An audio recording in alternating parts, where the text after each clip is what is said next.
الحمدللہ رب العالمین والصلاة والسلام علی سید الانبیاء والمرسلین اما بعد فاعوذ باللہ من الشیطان الرجیم بسم اللہ الرحمن الرحیم. پڑھیے الصلاۃ والسلام علیک یا رسول اللہ، الصلاۃ والسلام علیک یا حبیب اللہ، الصلاۃ والسلام علیک یا نبی اللہ وعلی آلک واصحابک یا نور اللہ،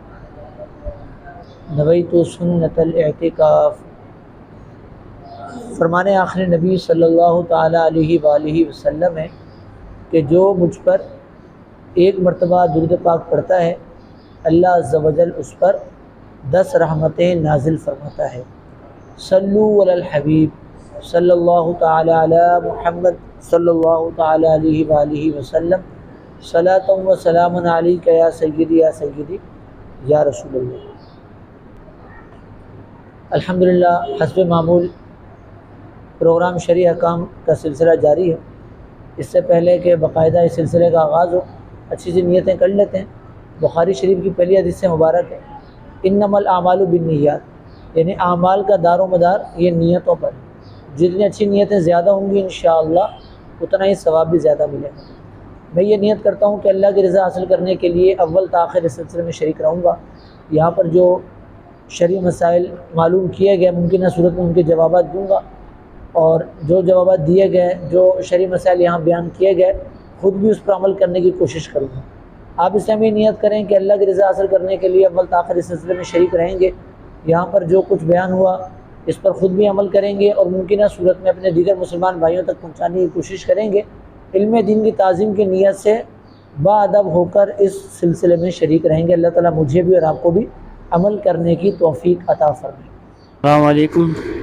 میرا سوال یہ ہے کہ عورت اگر بچے کو واش روم کرائے تو کیا اس سے اس کا وضو ٹوٹ جائے گا؟ عورت اگر بچے کو واش روم کروائے، اس کی نجاست وغیرہ صاف کرے، تو ایسی صورت میں اس کا وضو نہیں ٹوٹے گا، کیونکہ فقہائے کرام نے جو صورتیں بیان کی ہیں کہ جن صورتوں میں وضو ٹوٹ جاتا ہے اس میں یہ صورت شامل نہیں ہے. یعنی کسی کو استنجا وغیرہ کروانے سے یا کسی کی نجاست صاف کرنے سے وضو نہیں ٹوٹتا. البتہ بچے کو واش روم کرواتے ہوئے، اس کو استنجا کرواتے ہوئے اس بات کا خیال رکھنا ضروری ہے کہ جو نجاست نکل رہی ہے، جو گندگی نکل رہی ہے، اس سے اپنے آپ کو بچایا جائے. اس کی چھینٹوں سے عورت اپنے آپ کو بچائے، اپنے کپڑے بچائے، اپنے بدن کو بچائے کہ وہ ناپاک چھینٹیں اس کے بدن یا کپڑوں پر نہ پہنچیں، کہ وہ نجس چھینٹیں کپڑے یا بدن کے جس حصے پر پہنچیں گی اس حصے کو بھی ناپاک کریں گی. اس کو پاک کرنا ضروری ہوگا. البتہ اگر وہ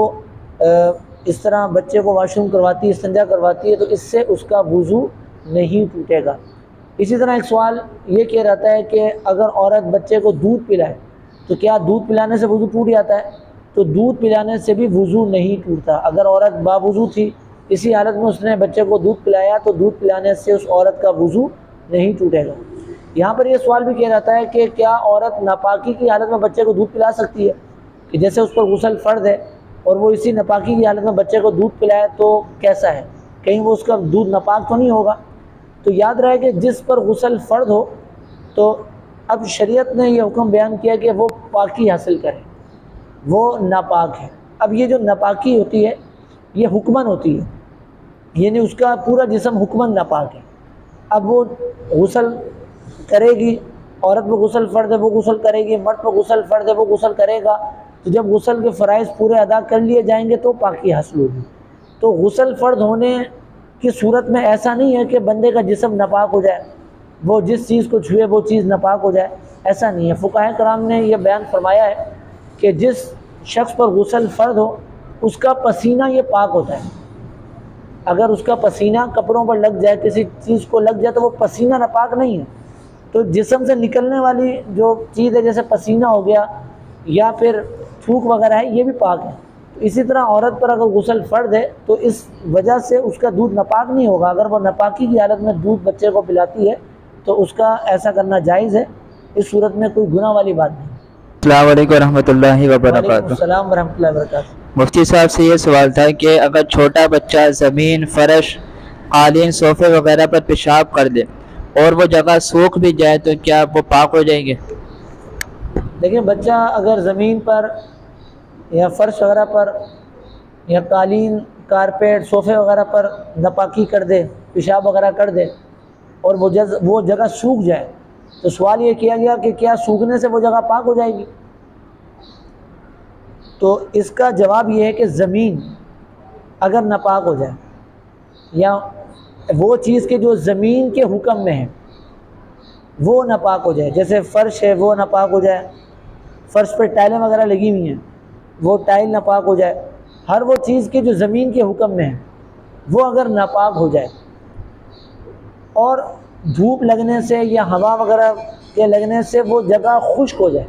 یہ ناپاک تھی، پیشاب کیا بچے نے زمین پر، فرش پر، وہ جگہ ناپاک ہوئی، دھوپ لگنے سے، ہوا چلنے سے وہ جگہ خشک ہو گئی، اور جو ناپاکی کا اثر تھا یعنی اس کا رنگ، اس کا اثر، اس کی بو وغیرہ یہ جاتے رہے، یہ مطلب زمین خشک ہو گئی اور نجاست کا اثر بھی جاتا رہا، اب نجاست کا اثر بھی باقی نہیں رہا، تو سوکھنے سے، خشک ہو جانے سے وہ جگہ پاک ہو جائے گی۔ اب اس جگہ اگر کوئی نماز پڑھتا ہے تو اس کا نماز پڑھنا درست ہے کہ وہ جگہ پاک ہے، البتہ اس جگہ سے تیمم نہیں کیا جا سکتا، یہ زمین ناپاک ہو گئی، اب وہ زمین سوکھنے سے پاک ہو گئی تو پاک اگرچہ ہو جائے گی، سوکھ گئی، نجاست کا اثر جاتا رہا تو وہ جگہ پاک ہو گئی، تو پاک ہونے کا مطلب یہ ہے کہ اس جگہ نماز ادا کی جا سکتی ہے، لیکن اب اس جگہ سے تیمم نہیں کیا جا سکتا۔ اگر کسی نے ناپاک زمین پر، ناپاک فرش پر پوچا وغیرہ لگا دیا یا پانی وغیرہ بہا دیا تو بھی پاکی حاصل ہو جائے گی، لیکن ایسا کچھ نہیں کیا، وہ جگہ سوکھ گئی، نجاست کا اثر بھی ختم ہو گیا، تو ایسی صورت میں وہ زمین یا فرش پاک ہو جائے گا۔ لیکن اس کے علاوہ جو چیزیں ہیں جو سوال میں ذکر کی گئیں، قالین ہو گیا، کارپیٹ ہو گیا، صوفہ وغیرہ ہو گیا، یا بیڈ وغیرہ ہو گیا، یا گدے وغیرہ پر بچے نے پیشاب کر دیا، تو یہ چیزیں سوکھنے سے پاک نہیں ہوں گی۔ اب بچے نے قالین پر پیشاب کر دیا، اب وہ قالین سوکھ گیا، بالفرض مان لیتے ہیں کہ نجاست کا اثر بھی ختم ہو گیا، نجاست کا اثر بھی جاتا رہا، لیکن وہ قالین وہ سوکھنے سے، نجاست کا اثر جاتے رہنے سے پاک نہیں ہوگا، کارپیٹ پاک نہیں ہوگا، صوفہ ہے، بیڈ ہے، کوئی بستر وغیرہ ہے، کوئی گدا وغیرہ ہے جس پر یہ بچے نے پیشاب وغیرہ کر دیا، تو وہ جگہ خشک ہونے سے پاک نہیں ہوگی۔ یہ جو خشک ہونے سے پاکی کا حکم ہے یہ زمین کے ساتھ خاص ہے، زمین یا جو زمین سے متصل چیزیں ہوتی ہیں وہ خشک ہونے سے پاک ہو جاتی ہیں، خشک ہونے سے اور نجاست کا اثر جاتے رہنے سے۔ اس کے علاوہ جو دیگر چیزیں ہیں ان کو پاک کرنے کے لیے دھونا پڑے گا، پاک کرنا پڑے گا۔ اب مسجد کے فرش پر قالین بچھا ہوا ہے، اب بچے آ جاتے ہیں یا بعض لوگ بچے لے آتے ہیں، اب بچے نے قالین کو پیشاب کر دیا، اب بعض جگہ یہ دیکھنے میں آتا ہے کہ وہ کپڑا گیلا کیا اور اس جگہ میں پھیر دیا، جیسا کہ مدنی مذاکرے میں ایک دفعہ امیر سنت یہ واقعہ بیان کیا تھا کہ ایک جگہ اسی طرح کا واقعہ ہوا ہوگا کہ بچے نے پیشاب کر دیا، وہ جگہ ناپاک ہو گئی، اب وہ مؤذن صاحب جو ہے وہ کپڑا گیلا کر کے لائے اور اس جگہ جو ہے وہ اس گیلے کپڑے کو پھیر دیا، اچھی طرح اس کو پھیر دیا اس جگہ۔ تو کسی اسلامی نے دیکھا ہوگا تو پوچھا کہ یہ کیا کر رہے ہیں، کہہ رہے ہیں اس کو پاک کر رہے ہیں، تو کہا کہ اس طرح تو پاک نہیں ہوتا یہ، تو انہوں نے کہا کہ اس طرح پہلے بھی کبھی ہوتا تو ہم تو اسی طرح ہی گیلا کپڑا اس پر پھیر دیتے ہیں، تو یہ چیزیں اس طرح گیلا کپڑا پھیر دینے سے پاک نہیں ہوں گی۔ اب یہ کس طرح پاک ہوں گی؟ جیسے قالین ناپاک ہو گیا، کارپیٹ ناپاک ہو گیا، اس کو کس طرح پاک کیا جائے گا؟ تو اس کو پاک کرنے کے مختلف طریقے ہیں۔ ایک طریقہ تو یہ ہے کہ اس کو 3 مرتبہ دھویا جائے، 3 مرتبہ اس کو دھویا جائے۔ پہلی مرتبہ دھویا، دھونے کے بعد قطرے ٹپکنا بند ہو جائیں،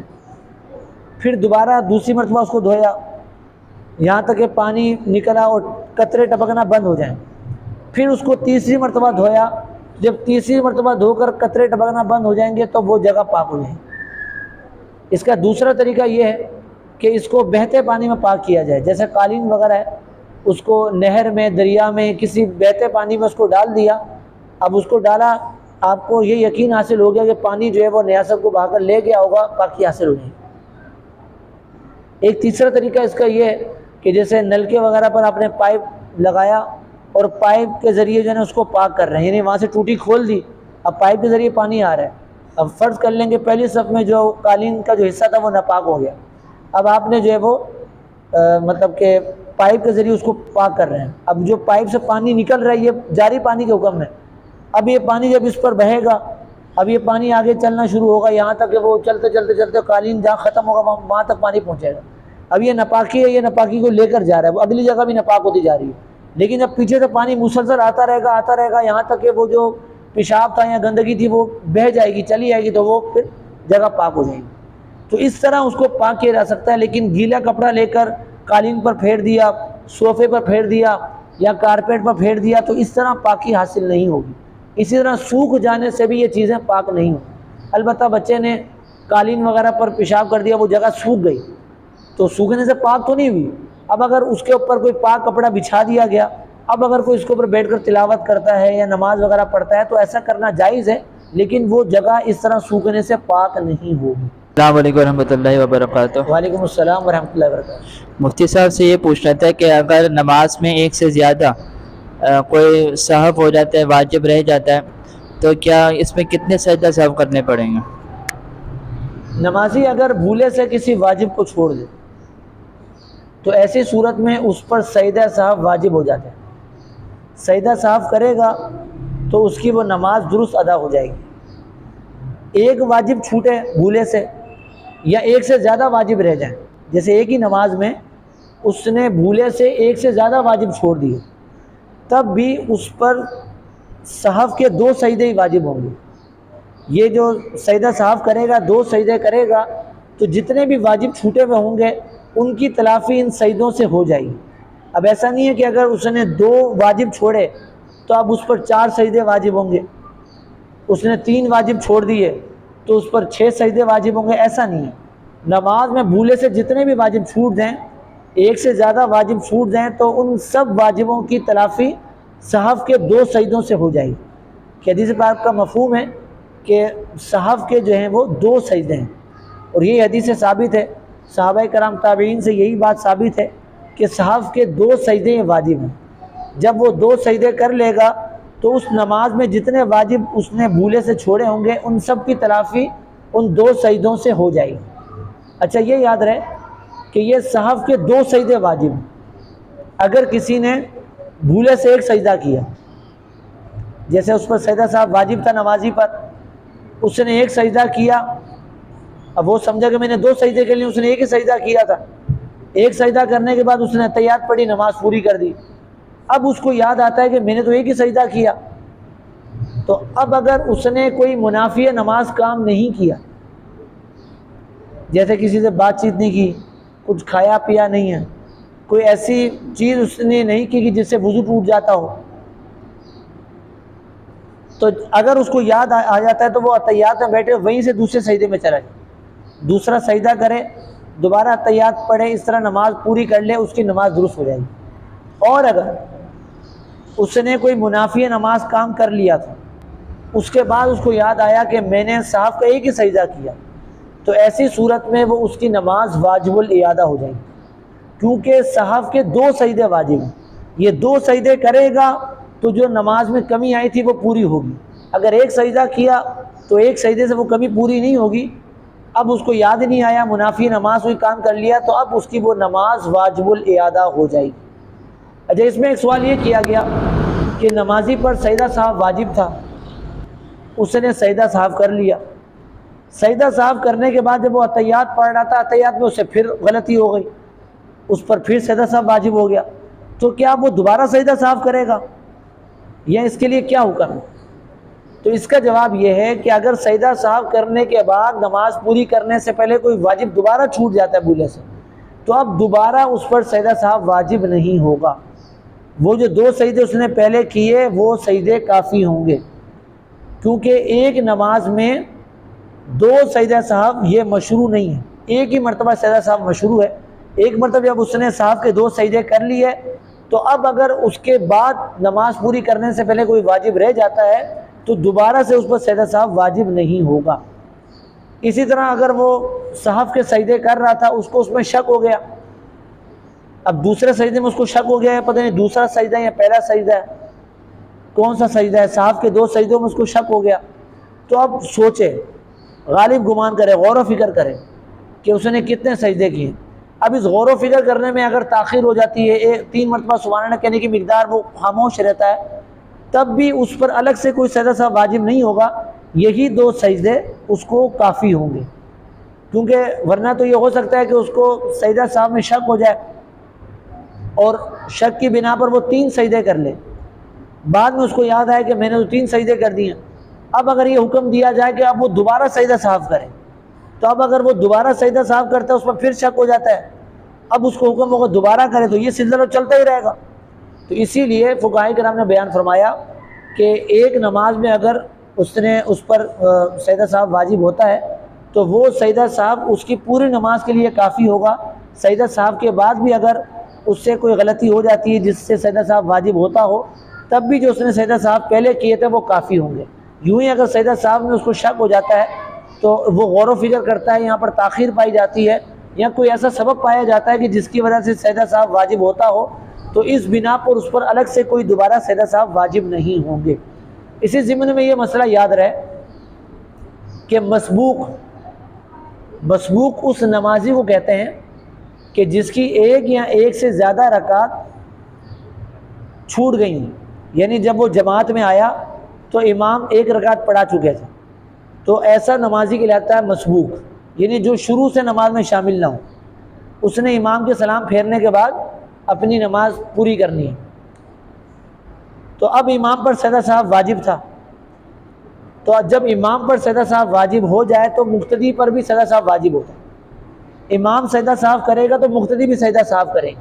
مقتدی پر بھی واجب ہے کہ وہ سجدہ سہو میں امام کی پیروی کرے،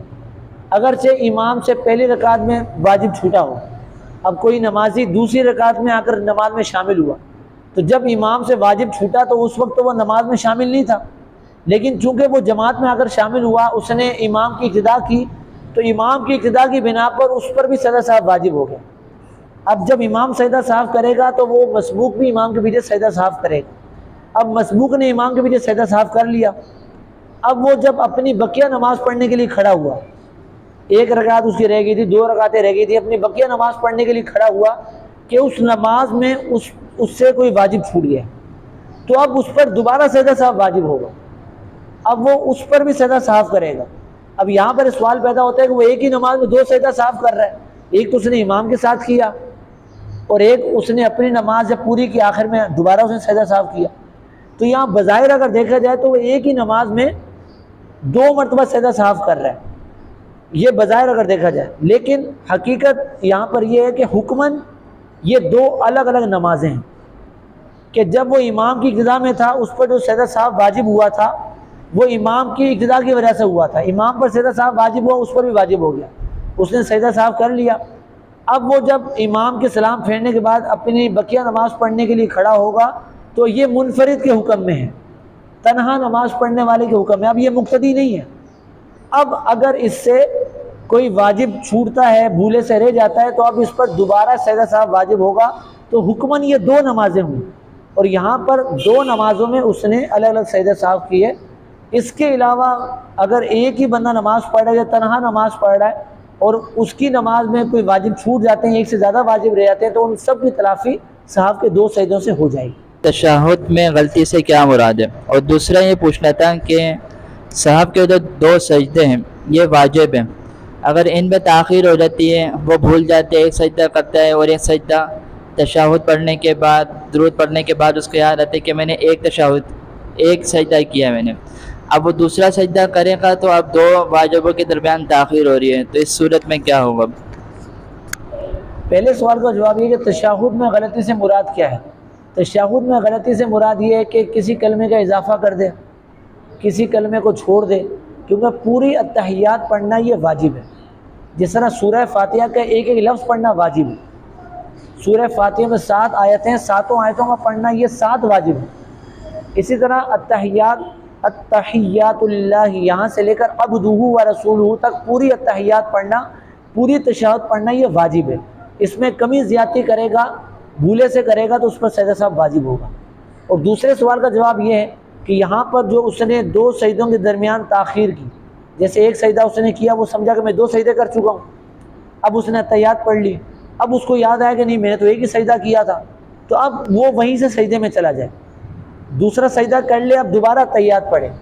تو یہاں پر جو 2 سجدوں میں تاخیر پائی جا رہی ہے، اس سے پہلے میں نے عرض کیا کہ سجدہ سہو میں شک ہو جاتا ہے، وہ غور و فکر کرتا ہے, سوچتا ہے, تو اس میں تاخیر پائی جاتی ہے. تو اس تاخیر کی بنا پر اس پر الگ سے سجدہ صاحب واجب نہیں ہوں گے. یہ جو اس نے صاحب کے 2 سجدے کیے اگرچہ فاصلے سے کیے, تو یہی 2 سجدے اس کی ان تمام جو اس نے واجب بھولے چھوڑے ان کی تلافی کے لیے کافی ہوں. ایک بندہ سنتیں پڑھ رہے ہیں, اب وہ فجر کی ہوں, ظہر کی ہوں یا عصر کی ہوں, کوئی بھی سنتیں پڑھ رہے ہیں, اب جماعت قائم ہو جاتی ہے, تب صورت میں کیا حکم ہے؟ کہ وہ پوری نماز پڑھ کر جماعت میں شامل ہو یا 2 بے سلام پھیر دے؟ اس میں کیا حکم ہوگا؟ دیکھیں, نمازی جو ہے وہ سنتیں پڑھ رہا تھا کہ جماعت شروع ہو جائے, تو اب اس کے لیے کیا حکم ہے؟ کہ سنتوں کو توڑ دے, پورا کرے, جماعت میں شامل ہو, کیا حکم ہے؟ فجر کی سنتوں میں حکم یہ ہے کہ اگر نمازی کو اس بات کا یقین ہو کہ میں امام کے سلام پھیرنے سے پہلے جماعت میں آ کر شامل ہو جاؤں گا, تو ایسی صورت میں اس کے لیے حکم یہی ہے کہ پہلے وہ سنتیں پڑھے, اس کے بعد آ کر جماعت میں شامل ہو. اگرچہ اتحیات میں اگر شامل ہو, امام کے سلام پھیرنے سے پہلے اس کو یقین ہے کہ میں جماعت میں شامل ہو جاؤں گا, تو فجر کی سنتیں پہلے پڑھے, اس کے بعد جماعت میں شامل ہو. ٹھیک ہے. اس کے علاوہ جو دیگر سنتیں ہیں, جو سنتیں غیر موقدہ ہیں, جیسے عصر کی, عشاء کی, ان سنتوں کے بارے میں حکم یہ ہے کہ کسی نے عصر کی سنتیں شروع کی تھی یا عشاء کی سنتیں شروع کی تھیں کہ نماز شروع ہو گئی, جماعت کھڑی ہو گئی, اب وہ کیا کرے؟ اب اس کے لیے حکم یہ ہے کہ وہ 2 رکعت پوری کر کے سلام پھیرے اور آ کر جماعت میں شامل ہو. کیونکہ عصر کی سنتیں اور عشاء کی سنتیں یہ غیر موقدہ ہیں, اور یہ غیر موقدہ سنتیں نفل کے حکم میں ہوتی ہیں, اور جو 4 رکعت نفل ہوتے ہیں یہ در حقیقت 2 رکعت نفل ہوتے ہیں, یعنی 2 رکعت نفل اور 2 رکعت نفل. 4 رکعت نفل جو ہوتے ہیں ان میں ہر 2 رکعت یہ جدا گانے نفل ہوتے ہیں, لہذا وہ 2 رکعت پوری کرنے پر سلام پھیرے اور آ کر جماعت میں شامل ہو جائے. اور اگر وہ تیسری رکعت کے لیے کھڑا ہو چکا تھا, تیسری رکعت اس نے شروع کر دی تھی, تو اب اس کے لیے حکم یہ کہ 4 پوری کر کر پھر جماعت میں آ کر شامل. یہ سنت غیر موقدہ کا ہوگا. اچھا, سنت غیر موقدہ کی پہلی رکعت اس نے شروع کی تھی کہ جماعت کھڑی ہو گئی, تو اب حکم یہ ہے کہ وہ 2 پر سلام پھیرے اور آ کر جماعت میں شامل ہو جائے. تو یہ جو اس نے 2 رکعت پڑھی, تو یہ 2 رکعت نفل ہوں گی. وہ جو سنت غیر موقدہ تھی وہ ادا نہیں ہوں گی, کیونکہ وہ تو 4 سنتیں غیر موقدہ تھی, وہ ادا نہیں ہوں گی. اب وہ فرضوں کے بعد اگر ان کو پڑھ لیتا ہے,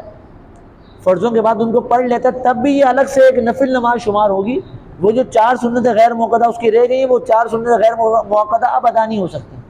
کہ ان کا وقت گزر گیا. عشاء کی اگر نماز میں ایسا واقعہ اس کے ساتھ پیش ہوا کہ اس نے سنتیں شروع کی کہ جماعت کھڑی ہو گئی, تو اب وہ 2 رکعت پر سلام پھیر کر آ کر جماعت میں شامل ہو جائے.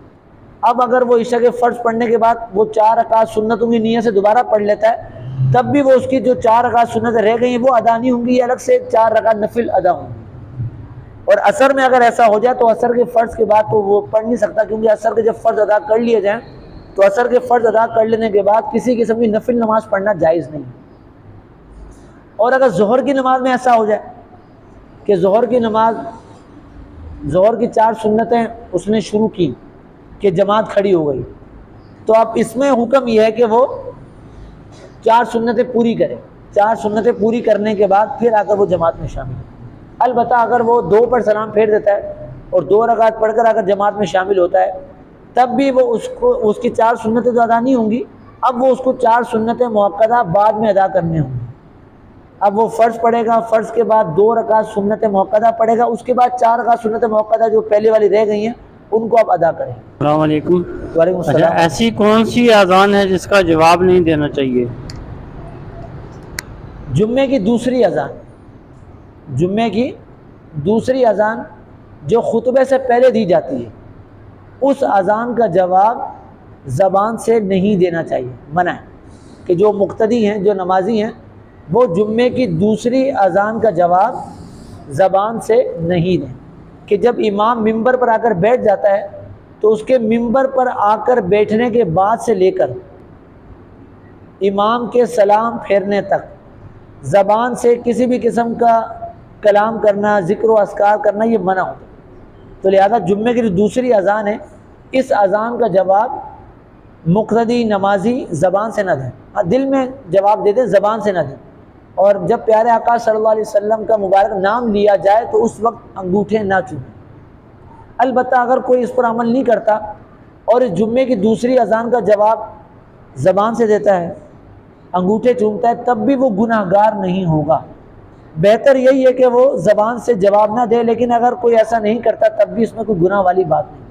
اس کے علاوہ جو دیگر اذانیں ہوتی ہیں تو ان اذانوں کا جواب زبان سے دینا یہ مستحب ہے، بہت فضیلت والی بات ہے۔ احادیث مبارکہ میں اس کے فضائل آئے ہیں، تو ان فضائل کو حاصل کرنا چاہیے اور زبان سے جواب دینا چاہیے۔ السلام علیکم۔ اچھا ایسا ہے کہ بہت سارے لوگ جو نا قرآن پاک کے اندر جس وقت جو نا حضور علیہ السلام کا نام نامی آتا محمد صلی اللہ علیہ وسلم، تو اس وقت وہ انگوٹھے چوم کر آنکھوں سے لگاتے ہیں، تو کیا ایسا کرنا چاہیے یا نہیں کرنا چاہیے؟ تلاوت کرتے ہوئے پیارے آقا صلی اللہ تعالیٰ علیہ وسلم مبارک نام آ جائے تو اس وقت انگوٹھے نہیں چومے جائیں، اس وقت انگوٹھے نہیں چومے جائیں گے، اور نہ ہی اس وقت پیارے آقا صلی اللہ علیہ وسلم پر درود پاک پڑھا جائے گا، بلکہ تلاوت کو جاری رکھا جائے۔ ہاں تلاوت جب ختم ہو جائے تو اس کے بعد آخر میں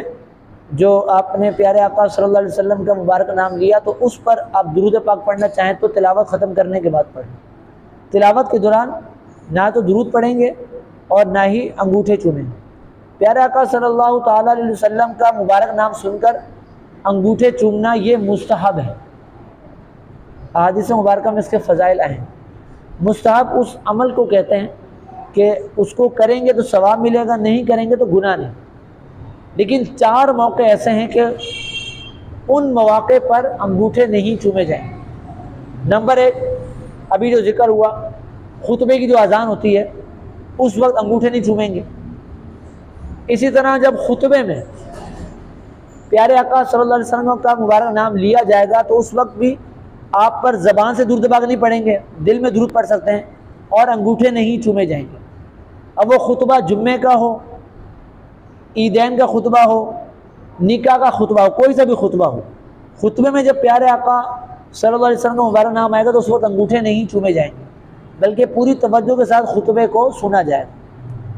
نمبر 3، جب قرآن پاک کی تلاوت کی جائے، جب قرآن پاک کی تلاوت کی جائے تو جو موجود ہیں تلاوت سننے کے لیے، جو حاضرین ہیں تلاوت سن رہے ہیں، تو تلاوت کے دوران جب نام مبارک لیا جائے تو اس وقت نہ تو درود پاک پڑھیں گے اور نہ ہی انگوٹھے چومیں گے، بلکہ جو تلاوت سننے کے لیے موجود ہوتا ہے تو اس پر فرض عین ہے کہ وہ تلاوت سنیں۔ اور یہاں پر 2 فرض ہیں کہ خاموش رہیں اور پوری توجہ کے ساتھ تلاوت سنیں۔ اس میں دیکھنے میں آتا ہے کہ ہمارے یہاں ختم شریف پڑھا جاتا ہے تو ایک آیت مبارک پڑھی جاتی ہے ختم میں، ما کان محمد، تو جب یہ آیت مبارکہ پڑھی جاتی ہے تو اس وقت جو موجود ہوتے ہیں وہ انگوٹھے چوم رہے ہوتے ہیں۔ اسی طرح جب قبرستان میں تدفین ہوتی ہے تو تدفین کے بعد فاتحہ خوانی ہوتی ہے تو اس وقت بھی جب یہ آیت پڑھی جائے،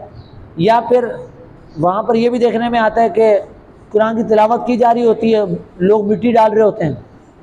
تو جب تلاوت کی جا رہی ہے جو وہاں موجود ہیں تو ان کے لیے یہ فرض ہے کہ وہ توجہ کے ساتھ سنیں اور خاموش رہیں، اس وقت کوئی اور ایکٹیویٹی نہ کریں۔ تو تلاوت کے دوران جب نام مبارک آئے گا تو اس وقت انگوٹھے نہیں چومیں گے۔ اور چوتھا جو مقام ہے وہ ہے نماز،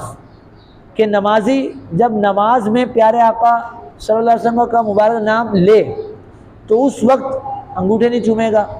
یا وہ نمازی کسی سے سن لے تو نماز کے دوران انگوٹھے نہیں چومے گا۔ تو یہ 4 مواقع ایسے ہیں کہ جن موقعوں پر انگوٹھے نہیں چومے جائیں گے۔ اس کے علاوہ پیارے آقا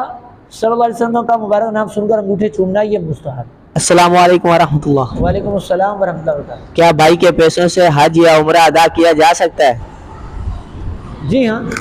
بھائی کے پیسوں سے حج یا عمرہ ادا کیا جا سکتا ہے۔ اگر بھائی گفٹ کر دے کہ بھئی یہ لو پیسے، آپ حج کراؤ، عمرہ کراؤ، یا پھر وہ قرض دے دے کہ یہ آپ میرے سے قرض لے لیں، آپ حج یا عمرہ کر لیں، بعد میں مجھے پیسے لوٹا دینا، قرض دے یا وہ گفٹ کرے، بہر صورت بھائی کے پیسوں سے حج یا عمرہ ادا کیا جا سکتا ہے۔ اس صورت میں حج بھی ادا ہو جائے گا اور عمرہ بھی ادا ہو جائے گا۔ حج یا عمرے کی درست ادائیگی کے لیے کوئی ضروری نہیں ہے کہ بندہ اپنے پیسوں سے ہی کرے، یہ کوئی شرط نہیں ہے۔ اگر کوئی سہولت دیتا ہے، کوئی پیسے دیتا ہے، کوئی خرچہ برداشت کر لیتا ہے کہ آپ چلو آپ حج پر چلو، میں خرچہ برداشت کر لیتا ہوں یا میں آپ کو پیسے دے دیتا ہوں، تو کسی دوسرے کے پیسوں سے بھی حج یا عمرہ ادا کیا جا سکتا ہے۔ اچھا، جس پر حج فرض نہیں تھا، حج فرض ہونے کی شرائط اس میں نہیں پائی جا رہی تھی، اب کسی نے اس کو حج پر بھیج دیا، حج کروا دیا، تو اب سوال یہ پیدا ہوتا ہے کہ اس پر تو حج فرض تھا نہیں، اب اس نے حج کیا تو اس کا حج فرض ادا ہوگا، یہ کون سا حج ادا ہوگا؟ تو یہاں پر دو صورتیں ہیں. اگر تو اس نے فرض حج کی نیت سے حج کیا، کسی نے اس کو حج پر بھیج دیا، اس پر خود حج فرض نہیں تھا، اس نے فرض حج کی نیت سے حج ادا کیا، یا مطلقاً نیت کر لی کہ میں حج ادا کر رہا ہوں، کوئی نیت نہیں کہ میں فرض کر رہا ہوں، کون سا حج ادا کر رہا ہوں، تو اس صورت میں اس کا فرض حج ادا ہوگا. یعنی اب اگر حج کر لینے کے بعد دوبارہ اگر اس میں شرائط پائی جاتی ہیں، پہلے تو اس میں شرائط نہیں تھی، لیکن حج کر لینے کے بعد اگر اس میں شرائط پائی جاتی ہیں کہ حج اس پر فرض ہو جاتا ہے، تو اب دوبارہ سے حج پر جانا اس پر فرض نہیں ہے، کیونکہ وہ پہلے حج کر چکا ہے. اس نے فرض نیت سے حج کیا یا مطلق نیت سے حج کر لیا تو اس کا فرض حج ادا ہو گیا. اور حج یہ ایک ایسا فریضہ ہے کہ جو زندگی میں ایک مرتبہ فرض ہوتا ہے، ایک مرتبہ کسی نے ادا کر لیا تو اس کا فرض حج ادا ہو گیا. اب اگر دوبارہ زندگی میں کبھی شرائط پائی جاتی ہیں تو دوبارہ سے اس پر حج فرض نہیں ہوگا. جس طرح نماز میں ہوتا ہے کہ نماز 5 وقت کی فرض ہے، اب روزانہ کی نماز 5 وقت کی فرض ہے، روزے ہیں یہ سال میں 1 مہینے کا فرض ہیں، اب جب وہ رمضان کا مہینہ آئے گا روزے فرض ہوں گے. لیکن حج میں ایسا نہیں، حج زندگی میں ایک مرتبہ فرض ہوتا ہے. لیکن اگر اس پر حج فرض نہیں تھا، کسی نے اس کو حج پر بھیج دیا اور اس نے خاص نفل کی نیت سے حج کیا کہ میں یہ نفل حج کر رہا ہوں، اس کی نیت نفل حج کرنے کی تھی، تو اب یہ اس کا نفل حج ادا ہوگا. اب بعد میں اگر کبھی شرائط پائی جاتی ہیں تو اس پر دوبارہ سے حج فرض ہوگا، کیونکہ پہلا جو حج کیا تھا وہ تو اس نے نفل کی نیت سے کیا تھا، وہ تو نفل ادا ہوا، فرض ادا ہوا نہیں.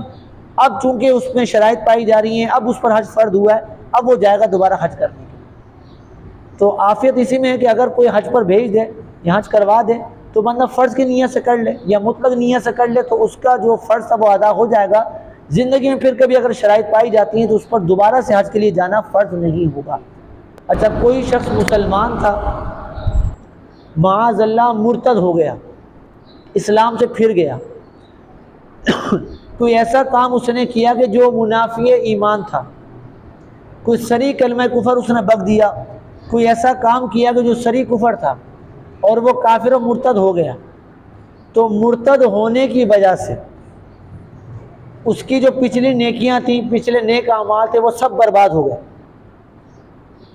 جو اس نے نمازیں پڑھی تھیں، جو اس نے روزے رکھے تھے، وہ سب برباد ہو گئے، تمام اعمال اس کے برباد ہو گئے. اب اگر وہ دوبارہ اسلام قبول کرتا ہے، دوبارہ اسلام لے کر آتا ہے، تو وہ جو نمازیں اس نے پہلے پڑھی تھیں وہ تو سب برباد ہو گئی، لیکن جب ان نمازوں کی قضا اس کو نہیں کرنی پڑیں گی. ایسا نہیں کہ وہ دوبارہ سے نمازیں پڑھے گا، نہیں.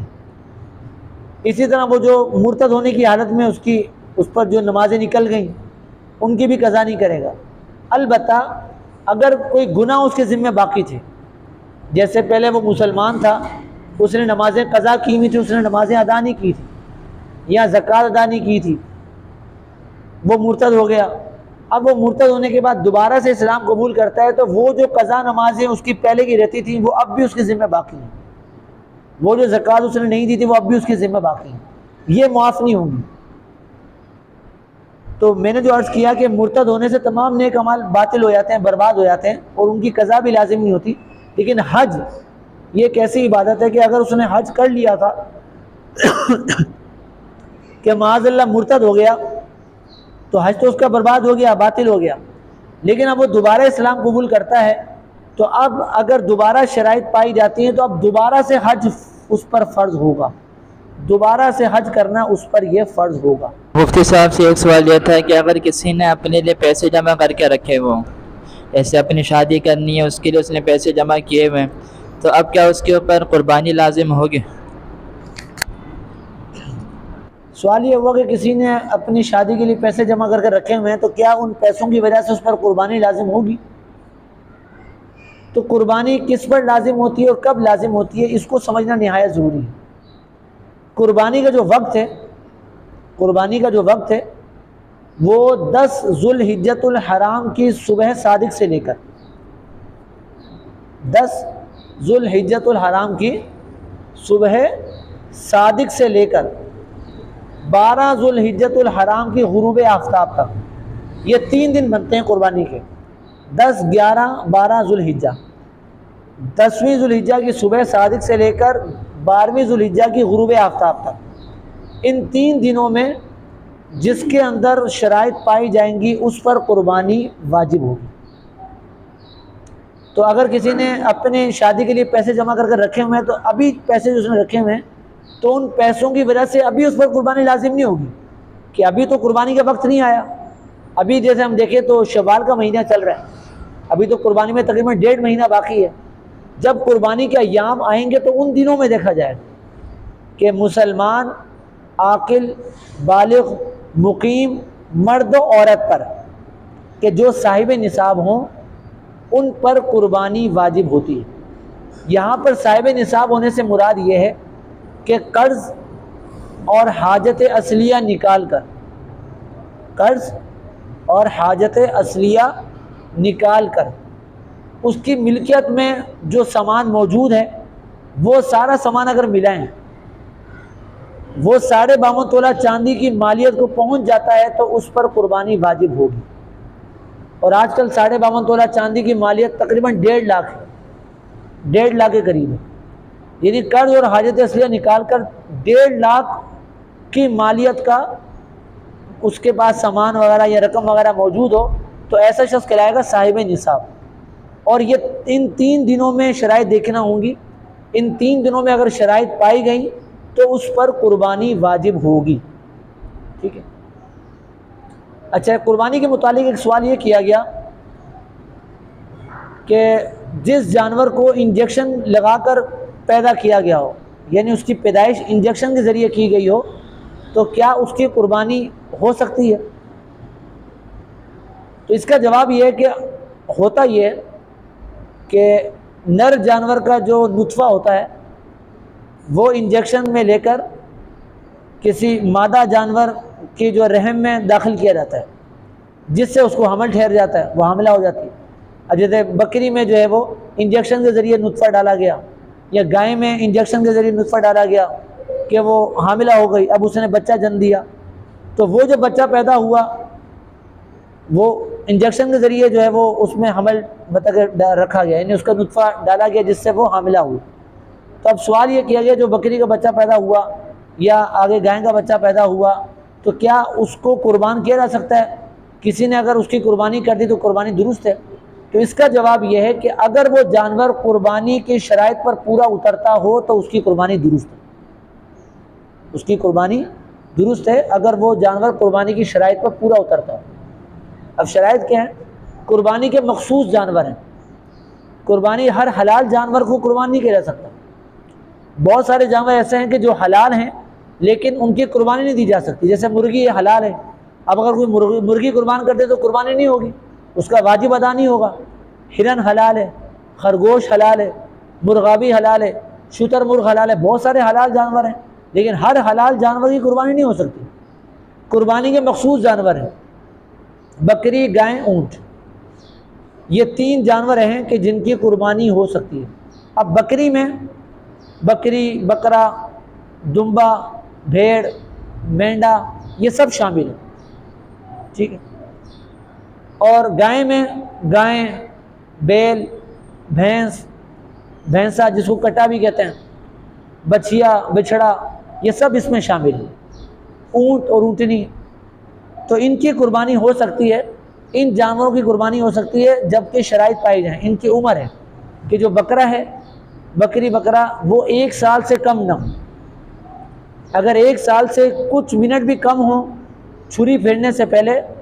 چھری پھیرتے وقت ان کی عمر پوری سال کی نہیں تھی تو ان کی قربانی نہیں ہو سکتی۔ 1 سال ہونا یہ ضروری ہے، بکرے بکری میں 1 سال کا ہونا، اور گائے کا 2 سال کا ہونا ضروری ہے، اور اونٹ کا 5 سال کا ہونا ضروری ہے۔ البتہ دمبا یا بھیڑ یہ 6 ماہ کا دمبا یا 6 ماہ کی جو بھیڑ ہے وہ اگر اتنی تگڑی، اتنی مطلب وہ تگڑی ہے، اتنی اس کی جسامت ہے، اتنی موٹی تازی ہے کہ اگر اس کو سال کے جانوروں میں رکھا جائے تو دور سے دیکھا جائے تو پہچان نہ ہو کہ یہ 6 مہینے کی ہے، سال کی ہے، یعنی دمبا ہے یا بھیڑ ہے، وہ 6 مہینے اس کی عمر ہے، لیکن وہ اتنا تکڑا ہے کہ اس کو اگر آپ سال کے دمبوں میں رکھیں تو آپ فرق نہ کر سکیں، تو 6 مہینے کا دمبا اس کی قربانی بھی جائز ہے، جبکہ وہ اتنا مطلب طاقت رکھتا ہو، اتنا وہ تگڑا ہو کہ جسامت کے اعتبار سے وہ سال کا لگے۔ اس کے علاوہ بکری بکرا ان کی عمر 1 سال کی ہونا ضروری ہے، گائے کی عمر 2 سال کی ہونا ضروری ہے۔ تو اب اگر گائے کو جو ہے وہ انجیکشن لگا کر اس کو حاملہ کیا، اب اس کے آگے بچہ پیدا ہوا، اب وہ جو گائے کا بچہ ہے وہ 2 سال کی عمر کو پورا پہنچ جاتا ہے اور اس میں کوئی ایسا عیب نہیں پایا جاتا کہ جو قربانی نہ ہونے سے مانے ہو، اور اس میں تمام تر شرائط پائی جاتی ہوں، تو اس کو قربان کیا جا سکتا ہے، اس کی قربانی درست ہے۔ اچھا، یہاں پر یہ یاد رہے کہ یہ جانوروں میں ایسا معاملہ کیا جاتا ہے کہ نطفہ جو ہے وہ انجیکشن کے ذریعے ڈالا جاتا ہے اور جانوروں کو حاملہ کیا جاتا ہے، تو یہ جانوروں میں تو جائز ہے، لیکن انسانوں میں ایسا معاملہ کرنا اس میں تفصیل ہے۔ اس کو کہتے ہیں ٹیسٹ ٹیوب بیبی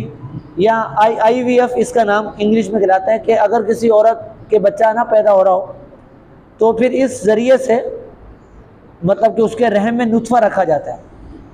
کہ جس سے اس کو حمل ہوتا ہے، آگے بچے کی پیدائش ہوتی ہے۔ تو یہ جو IVF ہے، ٹیسٹ ٹیوب بیبی کے ذریعے اولاد حاصل کرنا کیسا، یہ سوالات کیے جاتے ہیں کہ ٹیسٹ ٹیوب بیبی کے ذریعے اولاد کا حصول کیسا۔ تو اس کی جو اکثر صورتیں جو رائج ہیں وہ تو ناجائز ہیں، صرف 2 صورتوں میں یہ جائز ہے۔ پہلی صورت یہ ہے کہ مرد وہ خود ڈاکٹر ہے، وہ اپنا نطفہ، اپنا جو مادہ منویہ ہے وہ اپنے ہاتھوں سے جو ہے وہ اپنی بیوی کے رحم میں رکھے کہ جس سے اس کو حمل ٹھہر جائے، ایک تو یہ صورت ہے۔ اور دوسری صورت یہ ہے کہ عورت وہ لیڈی ڈاکٹر ہو، وہ اپنے شوہر کا جو مادہ ہے وہ اپنے رحم میں رکھے جس سے اس کو حمل ٹھہر جائے۔ تو یہ 2 صورتیں جائز ہیں، لیکن اس میں بھی یہ یاد رہے کہ مرد کا جو مادہ منوی ہے اس کو حاصل کرنے کے لیے مرد کا منہ زنی کرنا، یعنی اپنے ہاتھ سے اپنی منی نکالنا، یہ جائز نہیں ہے۔ یہ کام اگر بیوی کر لیتی ہے تو جائز ہے۔ اسی طرح اگر شوہر جو ہے وہ بیوی سے صحبت کرتا ہے اور جب منی نکلنے کا وقت آئے تو وہ باہر ہو جائے اور منی کو کسی جگہ محفوظ کر لے، تو اس طرح منی لی جا سکتی ہے، لیکن اپنے ہاتھوں سے اگر وہ منی نکالے گا تو یہ جائز نہیں ہوگا۔ تو یہ 2 صورتیں جائز ہیں۔ اس کے علاوہ اگر یہ کسی لیڈی ڈاکٹر یا کسی اور مرد ڈاکٹر کے ذریعے یہ کام کروائیں کہ شوہر اپنا نطفہ جو ہے وہ اپنی بیوی کے رحم میں ڈاکٹر کے ذریعے رکھوائے، تو چونکہ اس میں بے ستری ہے، ستر کا کھولنا ہے، تو اولاد کے حصول کے لیے اس طرح غیر مرد کے سامنے عورت کا اپنا ستر ظاہر کرنا یہ جائز نہیں ہے، یا مرد کا اپنا ستر ظاہر کرنا یہ جائز نہیں ہے۔ تو اگر یہ ناجائز صورتیں پائی جاتی ہیں تو ان صورتوں کی وجہ سے اولاد کا حصول کرنا یہ جائز نہیں ہوگا۔ اسی طرح معاذ اللہ شوہر کے علاوہ کسی اور مرد کا مادہ منویہ لے کر اس عورت کے رحم میں رکھنا کہ جس سے اس کو حمل ٹھہر جائے، یہ بھی جائز ہے۔ تو یہ جو صورتیں رائج ہیں ٹیسٹ ٹیوب بیبی کی، تو اکثر صورتیں تو ناجائز ہی ہیں، ان ناجائز ذرائع کے ذریعے اولاد حاصل کرنا یہ جائز نہیں ہے۔ اچھا، قربانی سے متعلق ایک سوال یہ بھی کیا گیا کہ کیا قربانی کے جانور میں عقیقے کا حصہ رکھا جا سکتا ہے؟ جیسے ایک شخص کا سوال آیا کہ واٹس ایپ کے ذریعے کہ میں نے اپنے بچے کا عقیقہ کرنا ہے، تو میں یہ چاہتا ہوں کہ بڑے جانور میں ایک حصہ عقیقے کا رکھ دوں، تو کیا اس طرح قربانی کے جانوروں میں عقیقے کا حصہ رکھا جا سکتا ہے؟ تو اس کا جواب یہ ہے کہ قربانی کے جانور میں عقیقے کا حصہ رکھا جا سکتا ہے، کیونکہ قربانی کا جانور ہے، بکری ہے، وہ صرف ایک شخص کی طرف سے قربان ہو سکتی ہے، اس میں ایک سے زیادہ حصہ داری نہیں ہو سکتی۔ اور جو بڑے جانور ہیں جیسے گائیں، بیل یا اونٹ، اس میں زیادہ سے زیادہ 7 حصے ڈالے جا سکتے ہیں، 7 حصے ہو سکتے ہیں۔ اب وہ جو 7 حصے رکھے جا رہے ہیں، اب یہ ضروری نہیں ہے کہ 7 حصے قربانی کی نیت سے ہوں،